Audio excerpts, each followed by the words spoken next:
നമ്മുടെ കുഞ്ഞുങ്ങൾക്ക് ഏറ്റവും ഇഷ്ടമാകുന്ന ഒരു റെസിപ്പി എന്ന് ഉണ്ടാക്കുക. ചിക്കൻ പൊതുവേ കുട്ടികൾക്കൊക്കെ ഇഷ്ടമാണ്. അതുപോലെ തന്നെ സ്വീറ്റ് പൊട്ടറ്റോ ഫ്രൈ.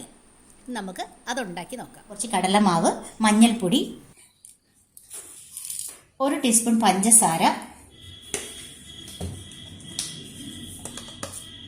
കുറച്ച് ഉപ്പ്, ഇത്ര ഇട്ട് കൊടുക്കുന്നുണ്ട്. ഇനി നന്നായിട്ട് മിക്സ് ചെയ്തെടുക്കട്ടെ. നമ്മൾ മാവ് ഇവിടെ റെഡി, കടലമാവും മഞ്ഞൾപ്പൊടിയും പഞ്ചസാരയും ഇച്ചിരി ഉപ്പും കൂടെ റെഡിയാക്കി എടുത്തിട്ടുണ്ട്. ഇനി അതിനകത്തേക്ക് നമ്മൾ കുറച്ച് എള്ള് ആഡ് ചെയ്ത് കൊടുക്കുവാണ്. എള്ള് ശരീരത്തിന് ഒത്തിരി നല്ലതാണ്. കണ്ണിന് അതിനേക്കാളും കണ്ണിൻ്റെ ആരോഗ്യത്തിന് ഏറ്റവും പ്രധാനമുള്ള സാധനമാണ് എള്ള്. അപ്പോൾ നമ്മൾ കുട്ടികൾക്കൊക്കെ ഫുഡ് ഉണ്ടാക്കുമ്പോൾ അത് അതിനുള്ളിൽ എപ്പോഴും ആഡ് ചെയ്യാനായിട്ട് നമ്മൾ ഓർക്കണം.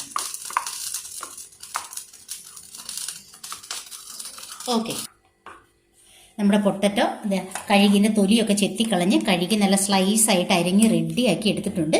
ഇനി നമ്മൾ ഇത് ഈ മാവിലേക്ക് മുക്കിയിട്ട് എണ്ണയിലിട്ടിട്ട് പൊരിച്ചെടുക്കും. നമ്മുടെ ഓരോ സ്വീറ്റ് പൊട്ടറ്റോയുടെ ഓരോ പീസ് എടുത്തിട്ട് ഇതാ മാവിൽ മുക്കിയിട്ട് നമ്മൾ എണ്ണയിലേക്ക് വെച്ച് കൊടുക്കുകയാണ്. ഇന്ന് നമ്മുടെ ഈവനിങ് സ്നാക്സായ സ്വീറ്റ് പൊട്ടറ്റോയും ചിക്കൻ കറിയും ഇതിവിടെ റെഡി ആയിട്ടുണ്ട്.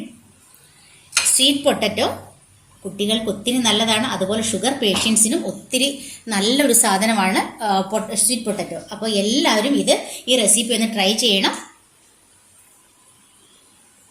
സൂപ്പറാണ്, ഉണ്ടാക്കി കഴിക്കൂ.